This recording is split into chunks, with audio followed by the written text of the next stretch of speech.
Read between the wines, it's Mandy and Deb. Books, bold opinions, and things that we've read. Pour up a glass, spill all the tea. Dark romance or rom-com spree. Read between the wines, where every sip comes with a plot twist.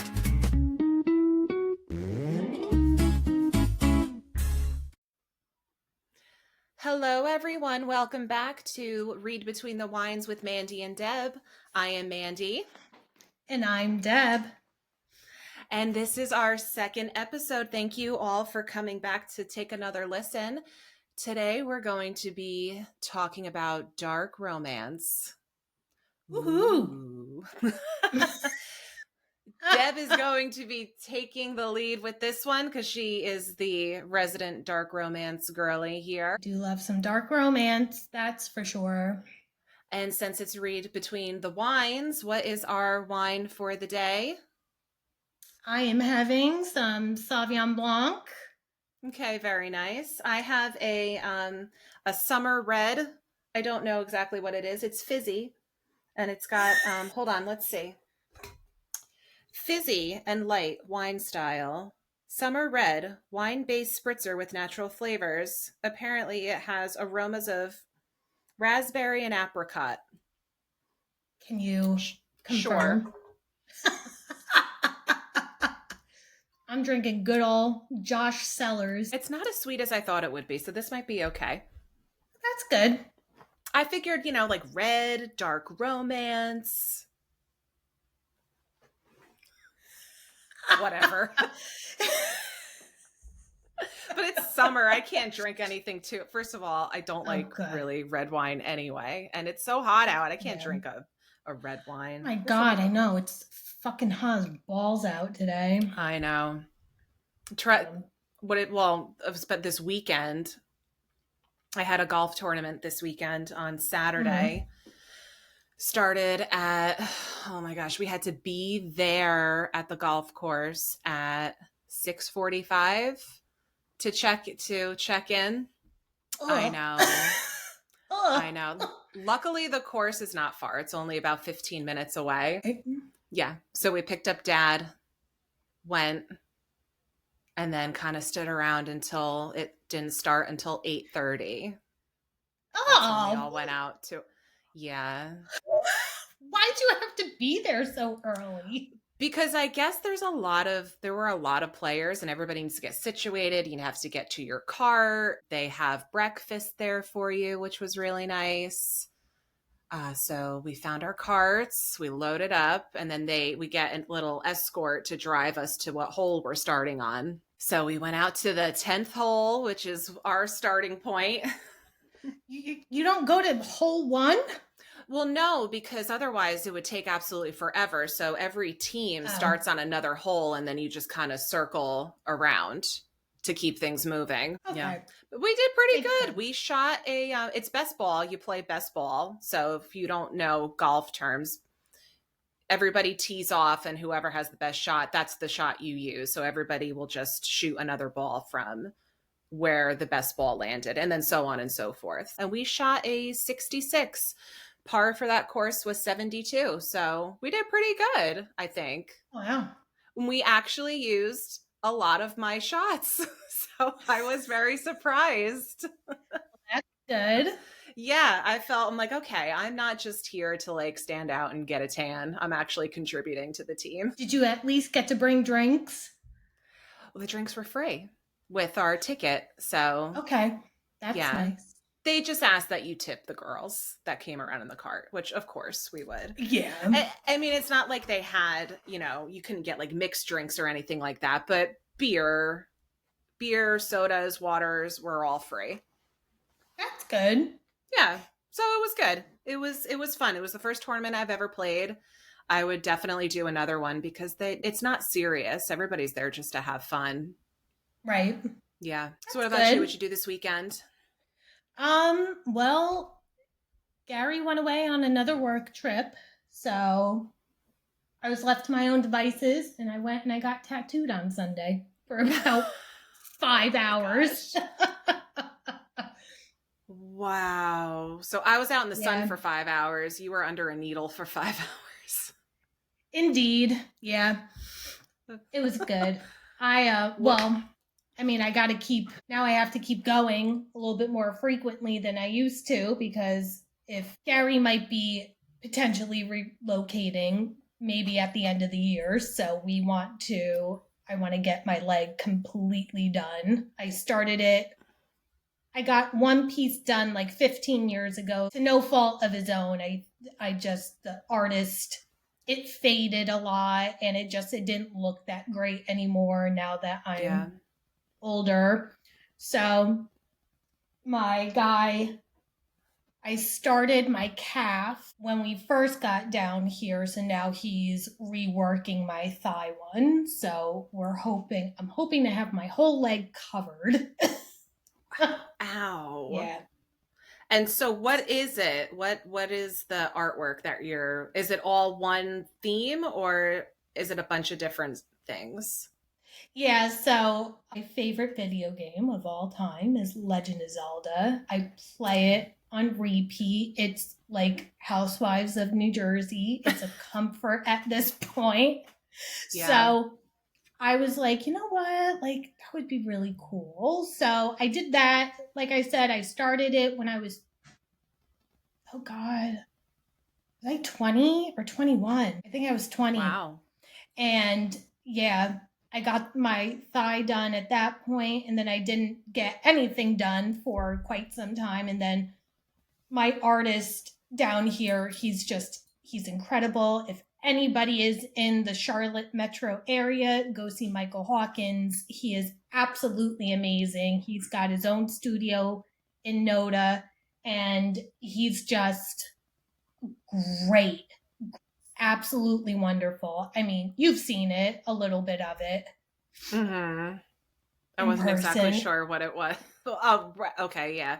Yeah, no, I mean, it makes sense now. It does make more sense now. Yeah, yeah. You weren't huge into video games. You liked Resident Evil.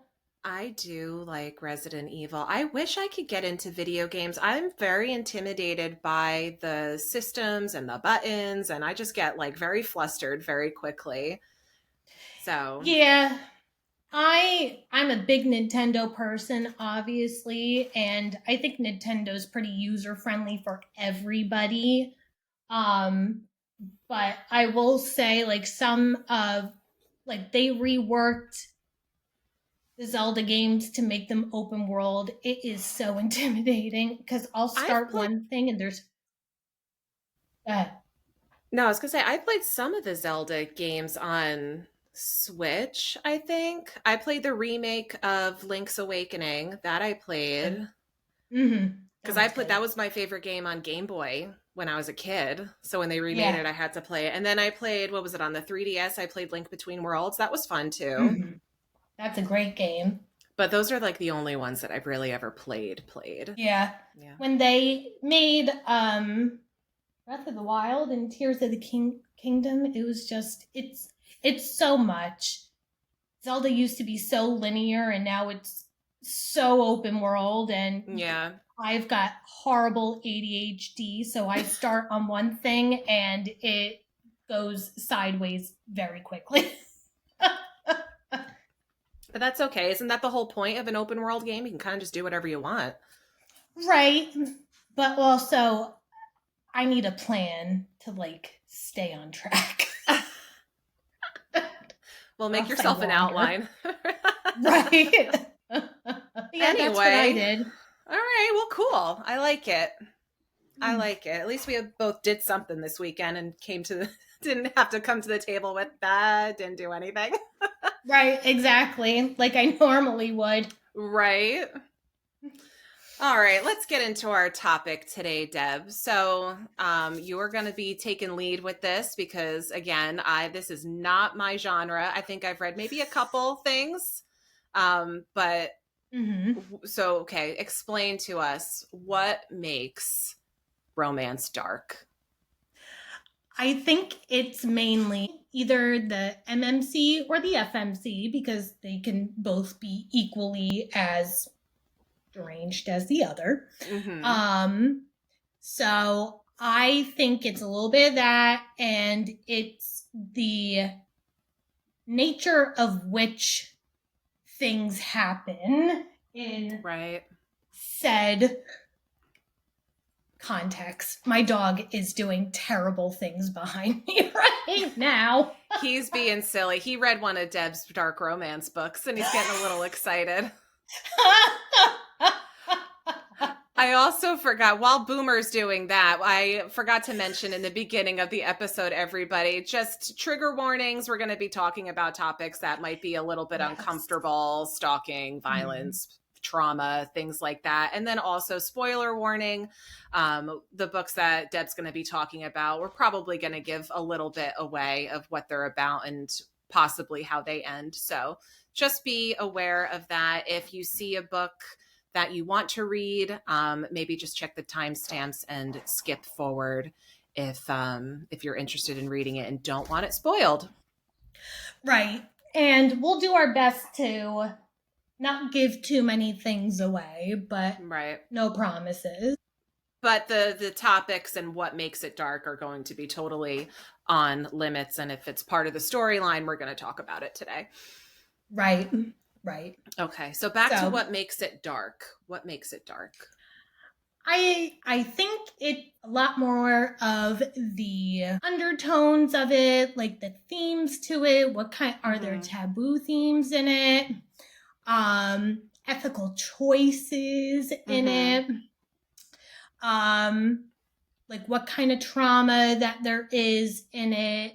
You know, that kind of thing. I mean, I think that covers most bases. And I think it's safe to say that all of these books are spicy. To say the least. Yeah. Boomer! Christ. Guys, I wish you could see this. We have been debating on whether or not we were going to upload to YouTube as well. I don't know. Not this episode. Not this Absolutely not.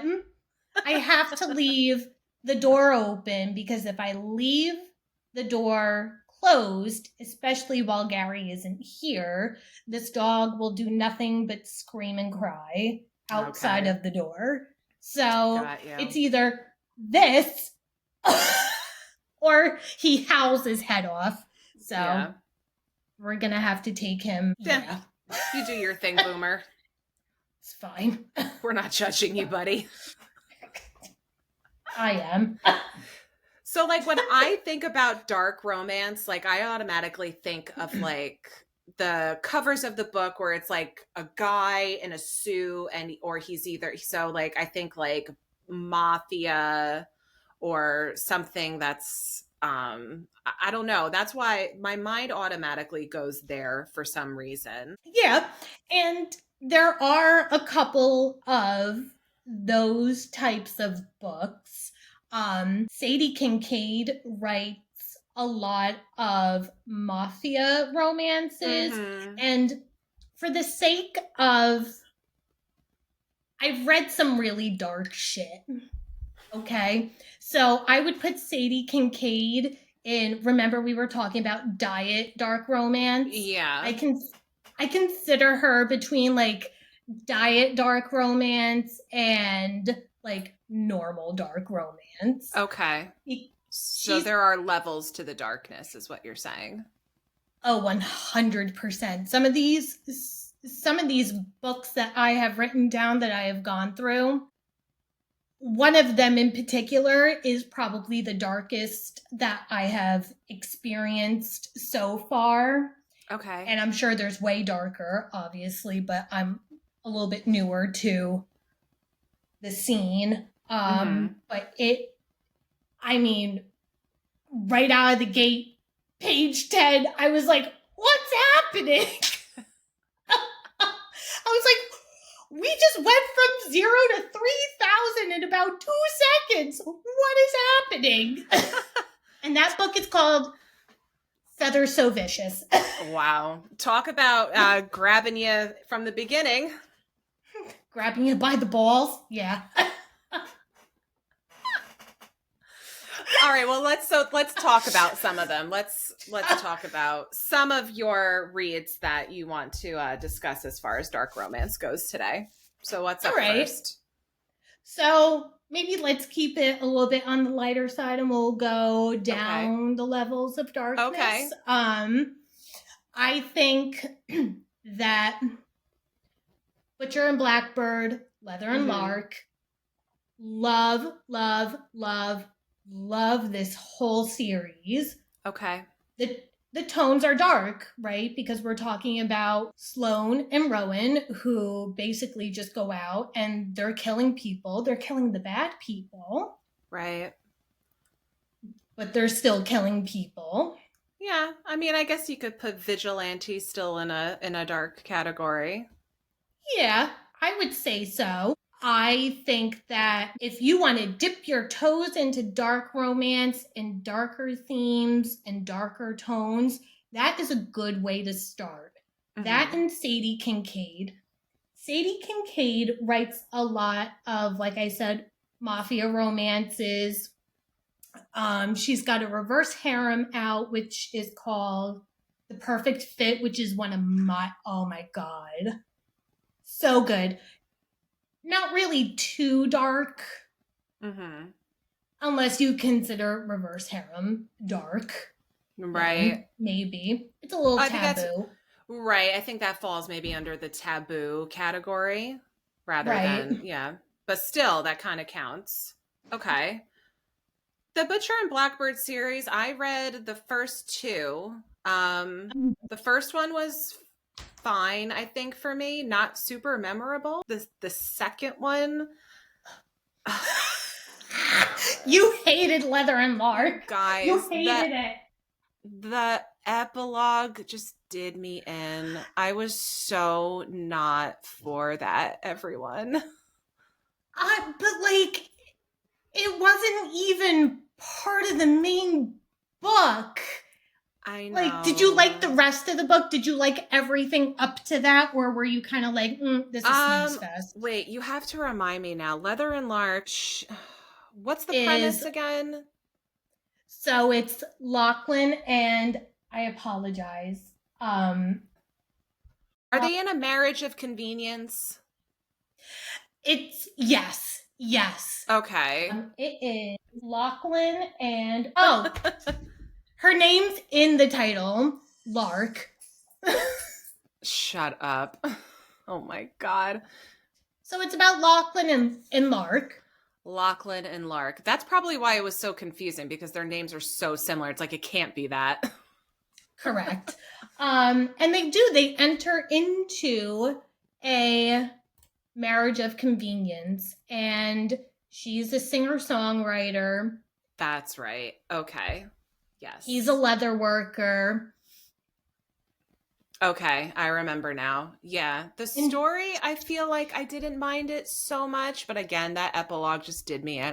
I'm not, if anybody read the epilogue, you get it, or or maybe you don't get why I'm like this, but it was just not for me. I'm not into it.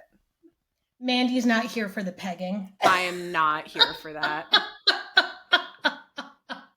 Listen, I'm not either. I just kind of was like, oh, okay. Here we go. Like, wait, what is happening right now? I'm like, we were good. We were good. We should have ended it there. Right. So that dropped it down a couple notches for me. But right. I understand why people like these books. They are funny and they're good. The storylines are great and they are very interesting. It's just one of those that might not be for me. I think you might like Scythe and Sparrow. That was very good. Okay, I'll try it.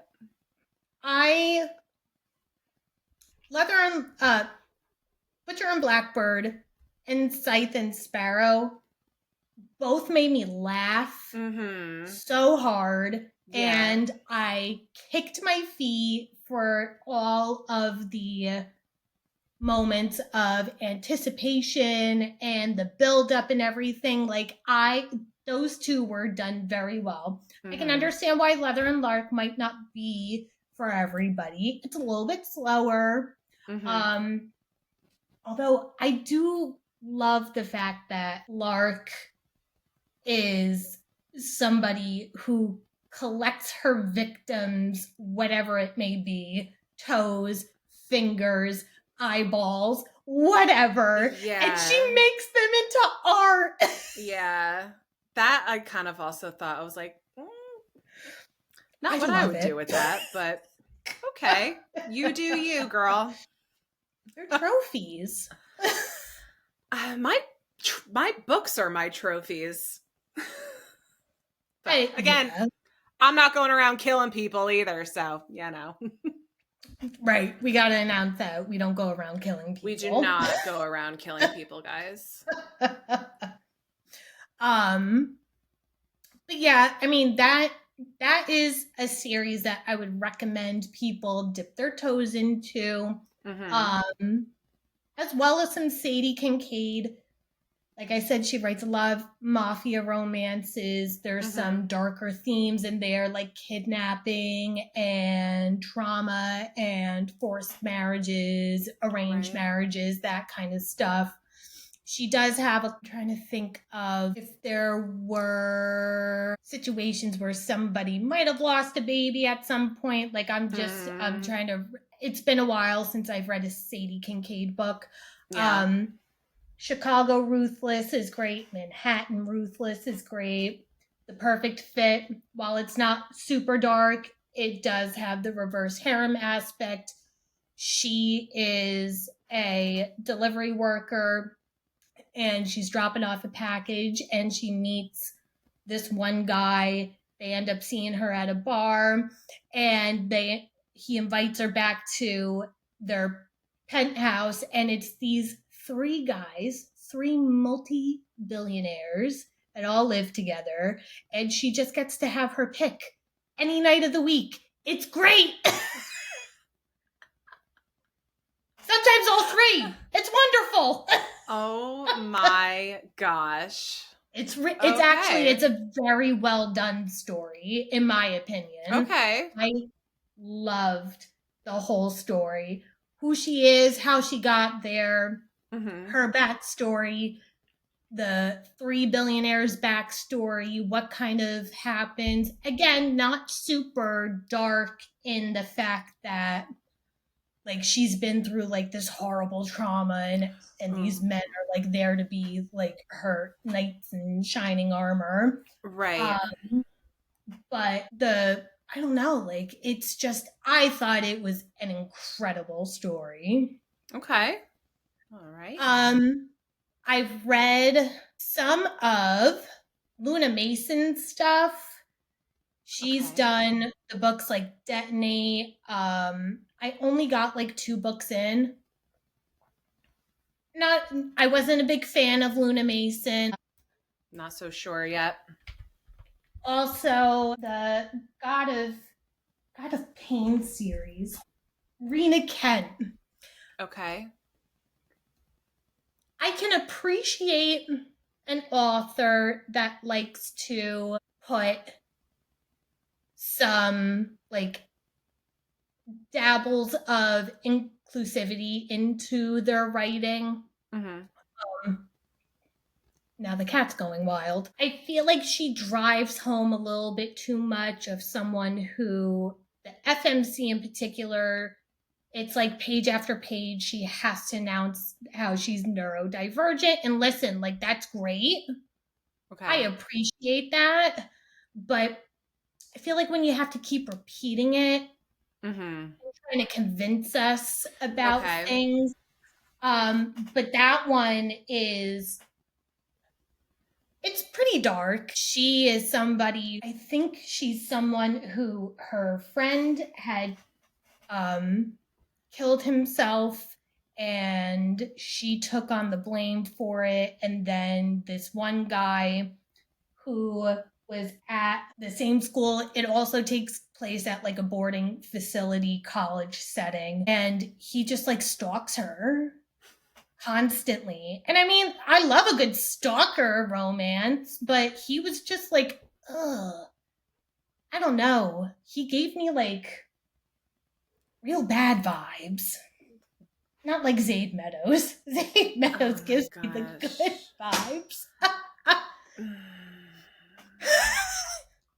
We're going to get into that. Mandy is not talk about that. If we're making our descent into the darkness, where does that one even go?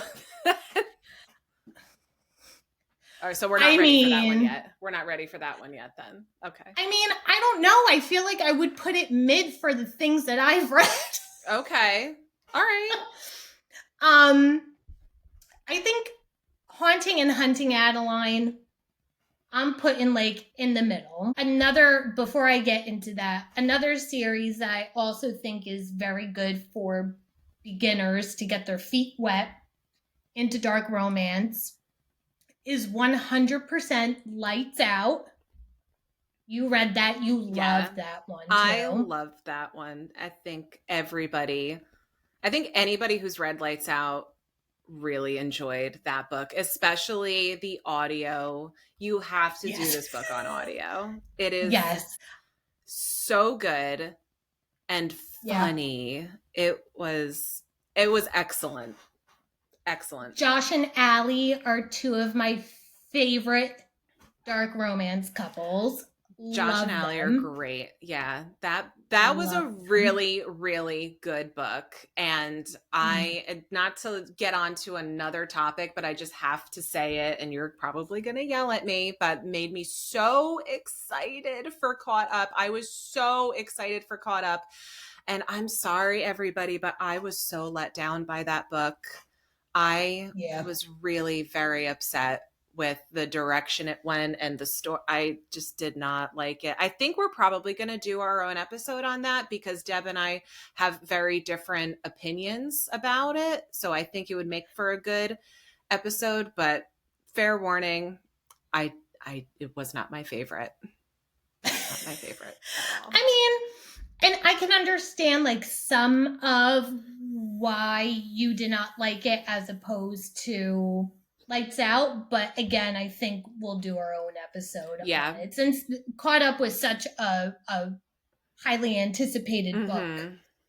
All right, so then we're getting into Haunting and Hunting Adeline.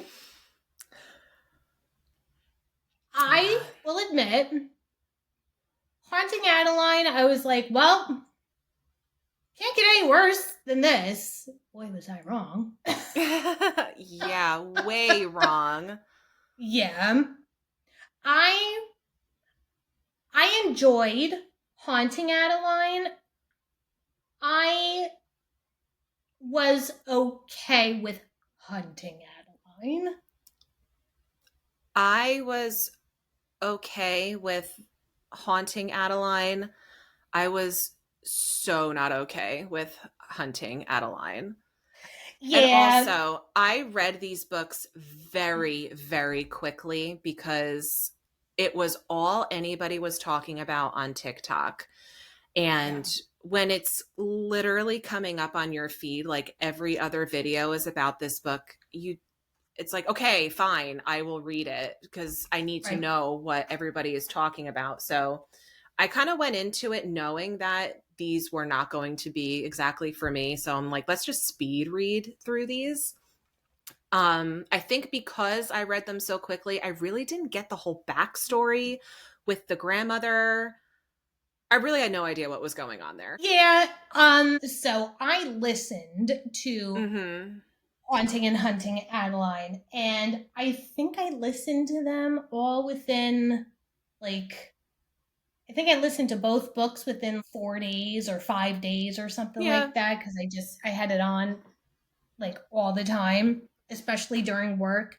If my memory serves me right, because it's been like a year since I've read them and I haven't gone back to reread them, her grandmother left the house to her, and her grandmother had a stalker that she was falling in love with because her husband, I think, was either just like becoming estranged or the marriage just wasn't working out.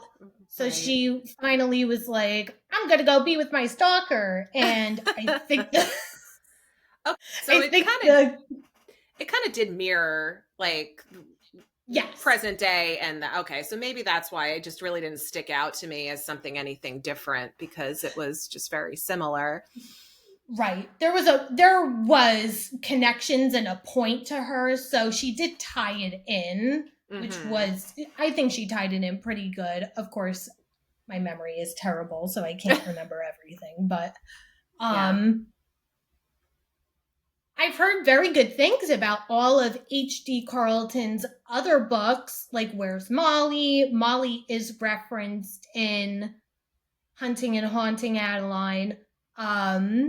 And there's a couple of other books that I've seen floating around that people have said great things about it. So I'm very much, once I kind of get through. Yes. Does it hurt one of them? Yeah. Yes. And The Phantom, which is a direct, it's direct from her grandmother from Hunting and Haunting Adeline series, because she would call him the Phantom. Okay, got you. Okay. Right. So she did do that. I forget if it's a standalone or not. So that is also something that I definitely want to get into at some point. I'm not done with Feathers So Vicious yet, but I've been doing a lot of more like rom-com type of stuff, which you'll have to talk about soon. We'll do an episode on that. Is your genre. Sure. That is, yes. Yeah. Bright and light.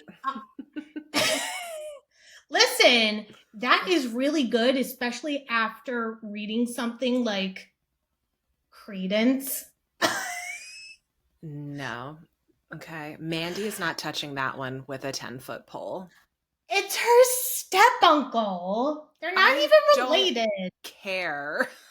Oh, it was so good, man. Too close for comfort. I can't get on board with it. And if you guys do, that is fantastic. That's why we have different kinds of books. I'm just saying, guys, it's a no. It was so good. I put it on our way home from New Jersey one time. And Gary at one point was like, do you want to stop? And I'm like, no, keep going. I'm not turning this off. He was like, my husband would have been, okay. Please stop.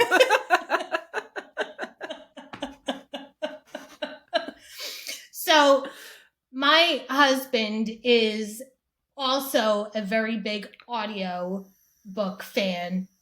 He listens to like Brandon Sanderson, and he's done Fourth Wing, and he's on a series now called Dungeon Crawler Carl.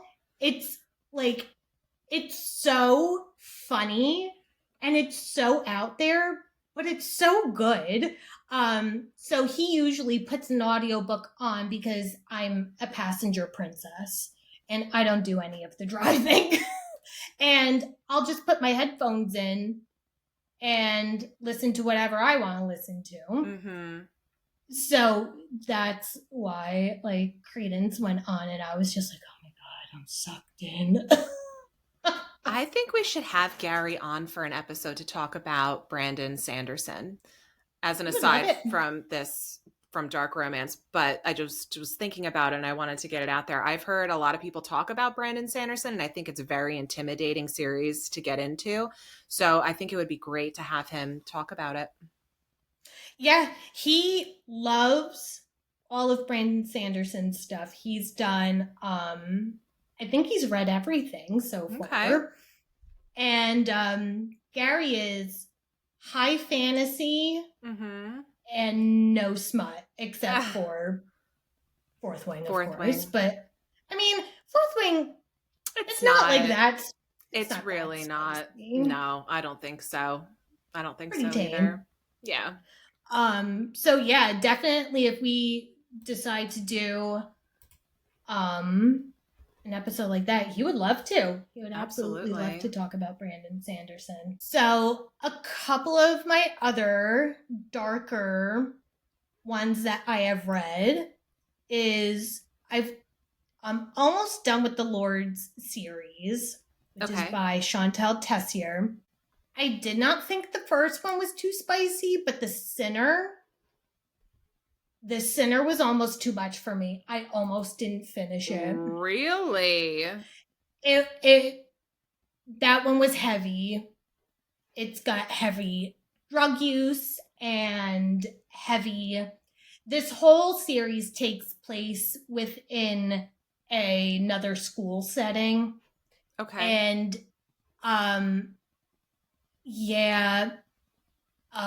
the book is named after, they call him Sin. And he has his name for a reason. And he's just, while he's doing things to protect her, he's doing them in a really awful, terrible, toxic way. And she just can't get enough of it. And that is triggering to me. Oh my gosh. It's bad. It's really, really bad. I mean, it was good. Mm-hmm. I gave it 3.5 stars, I think, but it was a lot. Okay. It was a lot. The rest of the series isn't too bad. But it's also like every single page is just sex and banging and doing shit together. And I'm just like, I get it. We all get it. I get it. You can't get enough. I get it. I need you to stop. Take a break. Eat some food. Drink some water. Take a shower. Take a shower. Alone.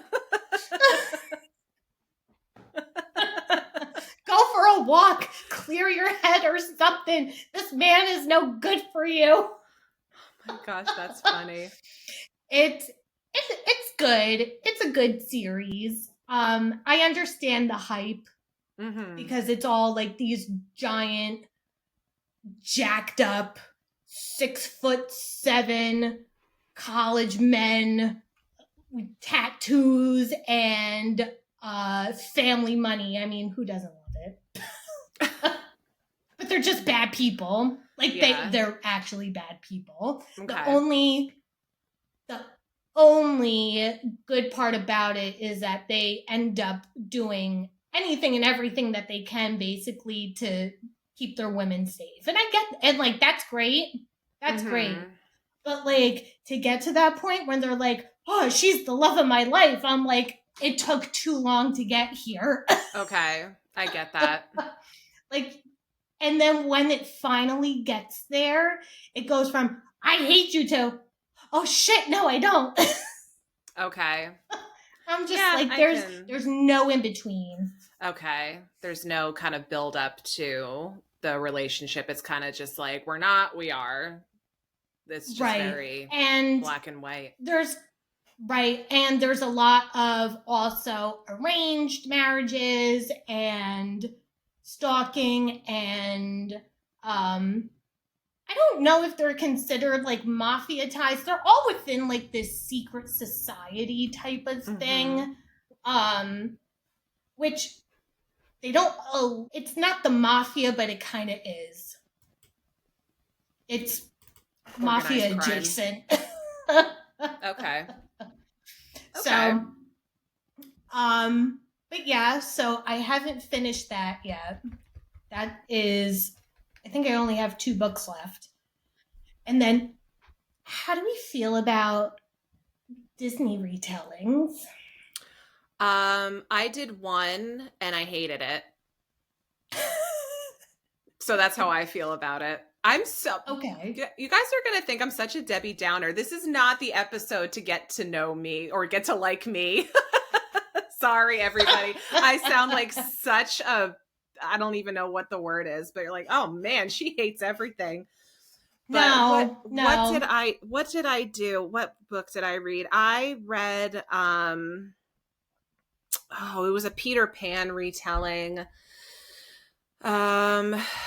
It was part of that whole series of books where she was doing the Disney retellings.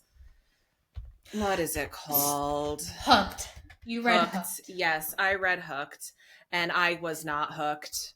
I finished it because I started it, and I'm like, everybody's talking about this. It's going to get better.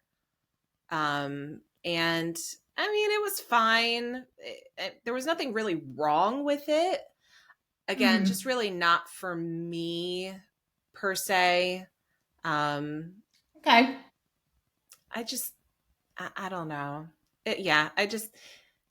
Again, nothing wrong with it. Just not, it did not make me want to read the rest of those books in I mean, can we call it a series? They're all very different stories, but they're all part of the same, like, Disney retelling. Yeah, I just really I was not interested in continuing with any of those. So I actually have not read Hooked yet. Also on the TBR, that is 700 miles long. I have read 2 Peter Pan retellings. I have read Losing Neverland, which was, I listened to Losing Neverland. And ladies and gentlemen, if you want such a good voice actor, anything Joe Arden narrates, I listen to him. I love him. He narrated Joey, which is a Sadie Kincaid book. It's the second book in the Chicago Ruthless series. Oh my God. He's fantastic. Actually, how many of these books has he narrated? I don't know the audio narrators by name, but if I heard his voice, I would probably say, oh, I've listened to something that he's done, because he's very popular. Yes, he is. Him, Teddy Hamilton, Aaron Shedlock. Oh my God. Top 3 book boyfriend narrators. Love them. Love all 3 of them. So I've done Losing Neverland, which Joe Arden narrated, and that was very good. Excellent. I think that they did a good job at keeping to the original story while throwing in some, like, darker undertones to it. It's not like super dark, but it definitely gives you a different perspective of Disney. So that it in itself is dark. And then I have read the whole Vicious Lost Boys series, which is another Peter Pan retelling. And this is more so like if Hook got Wendy. Okay. And yep, it's good. It's another reverse harem. I love them for whatever reason. I love them. And it's just, I think they did it very well. They're not super long books. Nikki St. Crow kept it pretty short, but she did, I think, 4 books, and I very much enjoyed it. Okay. It was very good. I don't know that you would necessarily enjoy if you wanted to do another, like, dip your toes into another retelling. I think you would like Losing Neverland as opposed to Vicious Lost Boys. Okay. I'll keep that in mind. Yeah. Okay. Just in case. Just you in get case. The itch. And then the darkest book that I have been reading so far is that they're so vicious, and it's just, I'll have to come back and like do a full thorough like breakdown of that. But I mean, within the first 10 minutes, it's like rape and pillage everywhere, and I'm like, what's happening? Oh no. All right, we'll have to do a deep dive on that one. I'll sit here for the deep dive. Right. I don't think you're gonna read that one. It was a lot. It was I had to set it down for a couple of days actually, because I was just like, yeah. Oh God. I think I'm only on like chapter 6 or 7. But it is a very popular genre of books for a reason. I mean, the messiness and the taboo stuff, I mean, clearly people are reading about it. And like I said, read whatever you want, guys. Don't listen to me. Okay. Yeah. Right. It's all about what you like. And listen, if you pick up a book and you start saying like, ooh, this is too much, DNF that shit too. Right. It's totally fine to say this is too much for me. Because It's a lot just of these books are very, very heavy topics. And not for the faintest of heart. So dip your toes in if you think you want to try it. And if it's not for you, I'll have an episode about sunny rom-coms coming up soon. So I'll meet you there. Oh, I forgot to talk about probably my most favorite dark romance book. How could you leave out a favorite? Oh my God. Under Your Scars. I've heard of this. That book rips me apart. Another in a good book way that or actually, a bad way? No, there is no happy ending here. Not even a little. There is no. I mean, that book destroyed me from. I mean, beginning to fucking end. That book, absolutely. It was so good and so well done, but it was so heavy. It was very dark. Mm-hmm. It was, I mean, I was sobbing in the front seat. Another book that I put on to drive up to Jersey. Oh, yikes. Gary looked over at me and he goes, "Are you okay?" And I was like, No. He's like, "Is it like good crying or is it bad crying?" I was like, "It's bad. It's all bad." It was so well written though, in my opinion. I loved that book chapter to chapter. Mm-hmm. Okay. I mean, the love that's in it is, I mean, God tier. This man loves her, would do anything for her. Absolutely anything. Her father is a total fucking dick and would do anything to destroy her happiness, include get in between the two of these people. Oh my God. It was so good. I mean, everybody check your trigger warnings because all of them are in it. Okay. Yeah. It was, oh my God. I should re-listen to it. Yeah. Make sure you read that front page, everybody, before you get Oh my God. I think I listened to this when I was coming up to Jersey to get married. Oh my gosh, Deb. Are you serious? It was so good. That's odd for me. No regrets. No regrets. I get into my in-laws' house. And they're like, "Are you okay? You look a little puffy." And I'm like, "I'm fine." Nothing says marriage like a little bit of trauma. Get you down the aisle. A little bit of friggin' suicide.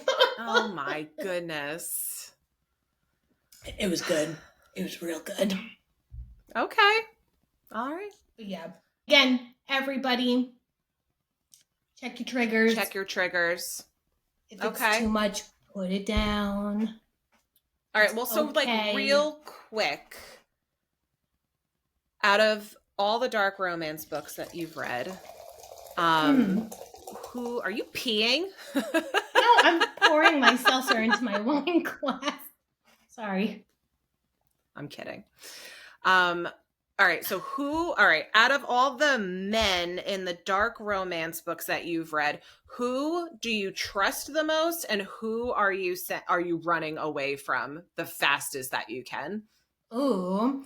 I am putting my life in Rowan Kane's hands. 100%. Okay. Actually, any of the Kane brothers. Absolutely. Because Rowan's just batshit. He'll kill anyone, anything if it looks at me the wrong way. Right. Lachlan is just, he'll do it. I don't really think he wants to, but he will. He'll do it. And then, Theon is a doctor. So if anything happens to me, he's just going to stitch me right back up.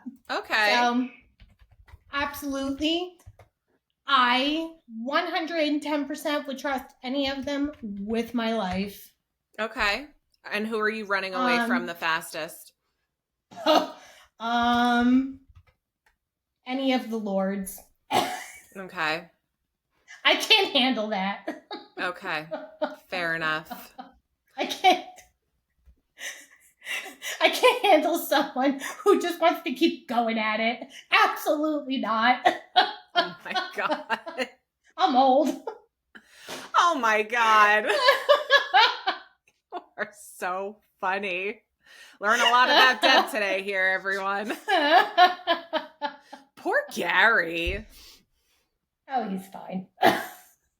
I don't have the books, as many books under my belt to answer this question. So I guess the one I'm trusting the most is probably Josh from Lights Out. Oh, yeah. Because he's funny too. And then running away from... He can hack anything. I mean, literally everybody else I'm running away from. You wouldn't trust Zade Meadows? No, I'm sorry. Yeah, no. The gun scene really just, nope. Nope. Yeah, I could have done without that. But yeah. I don't know. I mean, he's a good person from what it sounds like. He does a lot of good work for, children. But good person. I'm a good person. Yeah, so everybody else God. I'm running away from, but yeah, so. Oh, goodness gracious. Gosh. All right. Well, that was pretty good. I think we got a good list of some dark romance books for everybody to maybe consider and put on their TBRs. Again, like Deb said, check your triggers, everybody. We don't want to be the cause for any emotional stress. Yes, please. We just started this. Please don't cancel us yet. Yeah, do not cancel us yet. But I'm sure that most of these books you've probably all heard about. And if not, great. Let's take a look into them if you're into the dark romance world. Absolutely. Absolutely. Okay. Absolutely. I think we got a good episode, Deb. And we talked about it a little bit before. But if anybody is interested in having somebody come on who knows about Brandon Sanderson and the Cosmere, and if you want to get into those books, because I know I do, that is a very long, intimidating looking series. So I need somebody to kind of talk me through it and tell me what to do first. If you guys want to hear about that, let us know, because we'd be more than happy to drag Gary on. Oh, yeah. Against his will and sit and chat with us for a bit. He absolutely would. And he, like I said, he is just, everything he reads is big fantasy. And I think that that's really good because you do need a break from some of the smut. Absolutely. Absolutely. Yes, I totally agree. Sometimes you just need something that's more plot and more story than just, that going on all the time. Absolutely. Or if you don't need a break, then just keep reading them, guys. Yeah. I mean, flip-flop between your dark romance and your light romance, and just keep it moving. Your romantasy. That's what we do, pretty much. Romantasy. Yeah. I try to alternate between something dark, something light, and something fantasy. Mm-hmm. Yeah, I think it's a good mix. And there's plenty of books out there. Absolutely. All right. Well, everyone, thank you so much for being with us today. We're not exactly sure what's up next. So you'll just have to find out next week about what we're talking about. But leave some comments, leave your suggestions, like us on our socials. We appreciate everybody listening to us. And we hope that we entertained you. And yes, our website, readbtw.com. I always want to say read BT Dubs. Oh, we got our first write-in on there. It was our dad. Yes, we got our first write-in. It was our father. Go friggin' figure.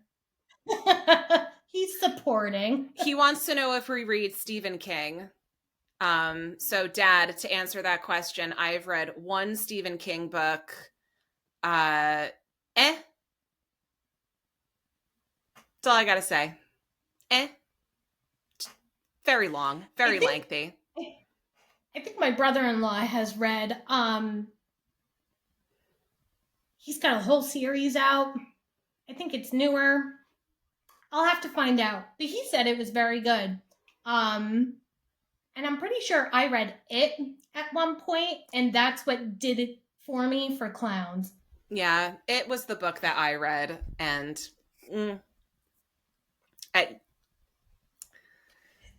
Stephen King is hard. It's very wordy, and there's a lot to just it's just a lot. He is. He's a lot. It's a lot. You need to be in the frame of mind and just know that you're going to get through a lot of stuff that obviously you're going to need to get through. Like, you need to know these things, but it's not going to be maybe technically as interesting. Like, once you get to the main and you're like, okay, yes, I understand why I needed to go through all of that to get here. I just don't have the patience for it. Yeah. All right, everyone. Thanks again for hanging out with us. We'll see you guys next week. Bye. Bye for now.